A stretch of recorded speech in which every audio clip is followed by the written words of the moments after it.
আসসালামু আলাইকুম। আমি আজকে বানাতে চলেছি পনির স্টিক ফ্রাই। পনির স্টিক ফ্রাইয়ের জন্য আমি যা যা নিয়ে নিচ্ছি তা হলো, পনির স্টিক ফ্রাই বানানোর জন্য এখানে নিয়ে নিয়েছি আমি পনির আর কিছু কেটে রাখা সবজি, যেমন সিমলা মির্চ, টমেটো, পেঁয়াজ।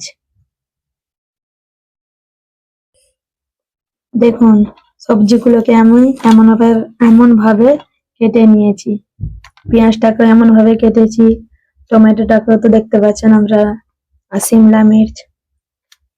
তারপর নিয়ে নিয়েছি এখানে দই। দইটাকে আমি একটা ছাঁকনি দিয়ে ছেঁকে নিয়েছি, যাতে এতে একটু না পানি না থাকে, ওই জন্য আমি ছেঁকে নিয়েছি। এখানে মশলার মধ্যে নিয়েছি আমি কাস্তুরি মেথি, চাট মশলা, গোলমরিচ গুঁড়ো, গরম মশলা গুঁড়ো, জিরে গুঁড়ো, কাশ্মীরি লঙ্কার গুঁড়ো, আর স্বাদ মতো নিয়েছি নুন। আর নিয়ে নিয়েছি আমি এখানে হালকা করে কড়াতে ভেজে রাখা বেসন। আর নিয়েছি আদা রসুন বাটা আর বিট নুন। আর এখানে চাটনির জন্য নিয়ে নিয়েছি ধনেপাতা, রসুন, আদা, কাঁচা লঙ্কা আর টক দই। এবারে পনিরের মধ্যে দিয়ে দেব কেটে রাখা সবজি।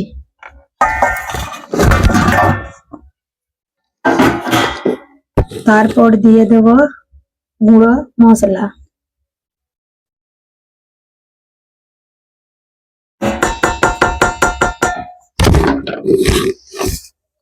তারপর দেব বিট নুন,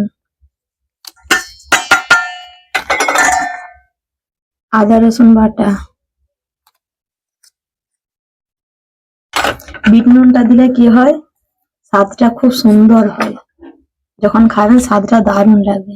এরপর দিয়ে দেব টক দই।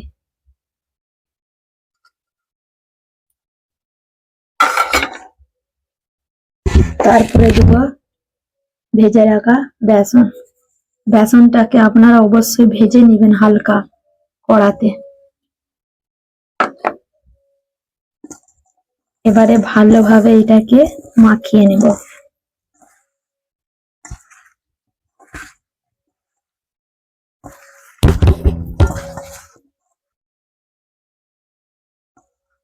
আপনারা এটাকে অবশ্যই হাতেই মাখাবেন, চামচে করে মাখাবেন না। চামচে করে মাখালে পনির গুলো হয়তো ভেঙে যাবে, হাতে করে মাখালে ভাঙবে না। তাই আপনারা হাতে করে এটাকে মাখিয়ে নেবেন।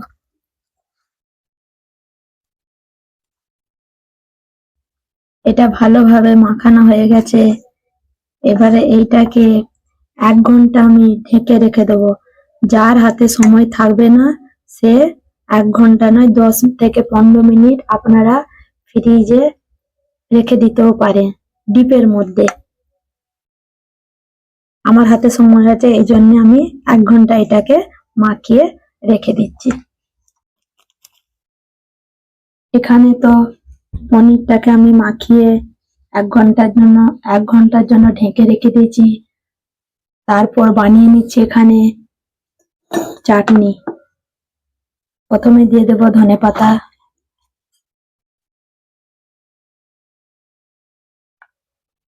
তারপরে দেব রসুন, আদা আর কাঁচা লঙ্কা। কাঁচা লঙ্কাটাকে আমি ভেঙে দিচ্ছি। এরপরে দিয়ে দেবো এর মধ্যে টক দই, আর এর মধ্যে দিয়ে দিচ্ছি সামান্য পরিমাণ বিট লবণ।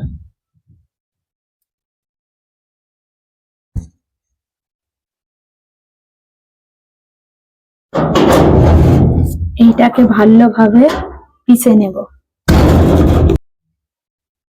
1 ঘন্টা তো হয়ে গেল। এবারে এইটাকে আবার একটু উপর নিচে ভালোভাবে একটু নাড়িয়ে নেব।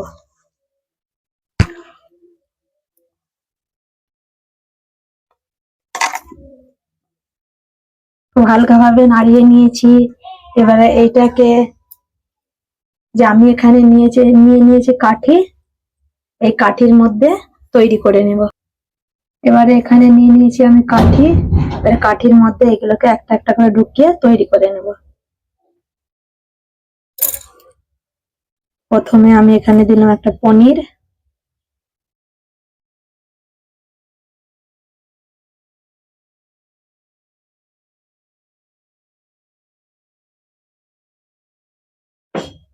পেঁয়াজ,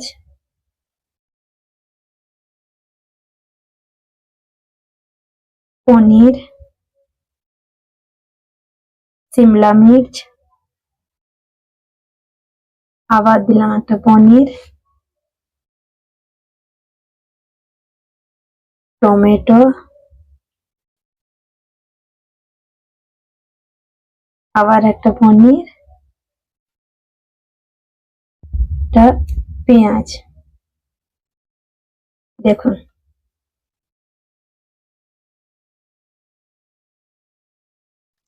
এইভাবে আবার একটা তৈরি করে নিচ্ছি।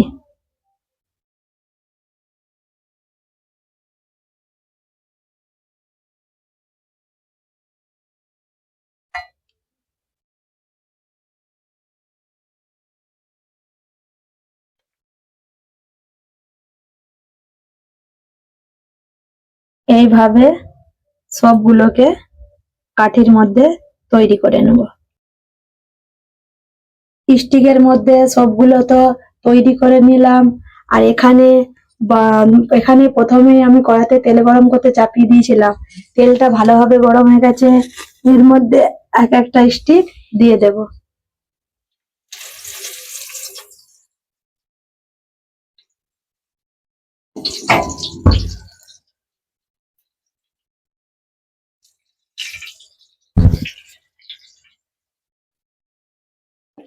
এখানে আমি তিনটে তিনটে করে ভেজে নিচ্ছি। এইটাকে খুব লো আঁচে ভাজতে হবে, হাই আঁচে হাই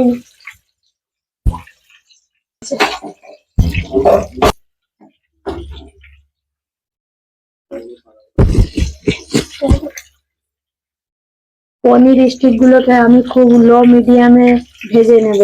এটাকে হাই মিডিয়ামে ভাজা যাবে না, তাহলে পুড়ে যাবে। এপিট ওপিট করে আমি ভালোভাবে ভেজে নেব। এখানে আমার কড়াটা ছোট বলে আমি এখানে তিনটে তিনটে করে ভাজছি। আপনাদের যদি বড় করা হয় আপনারা বেশিও দিয়ে ভাজতে পারেন। এইটাকে যখন উল্টাবেন একটু সাবধানে উল্টাবেন যাতে ভেঙে না যায়।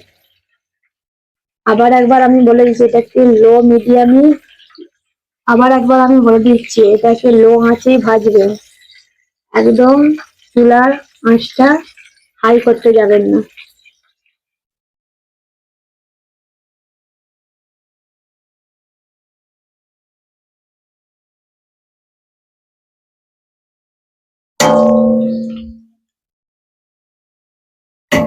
ভালোভাবে ফ্রাই হয়ে গেছে, এবারে এইগুলোকে তুলে নেব। দেখুন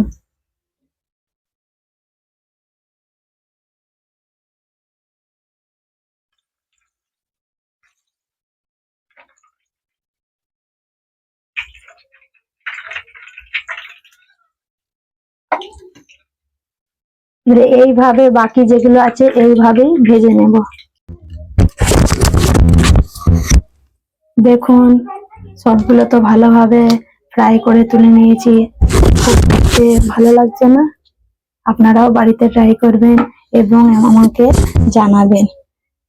আর আমি যে চাটনিটা বানিয়ে রেখেছিলাম, এই চাটনির সঙ্গে খেলে দারুণ লাগে। আমার ভিডিওটা যদি ভালো লাগে ভিডিওটিকে লাইক এবং সাবস্ক্রাইব করে দিবেন।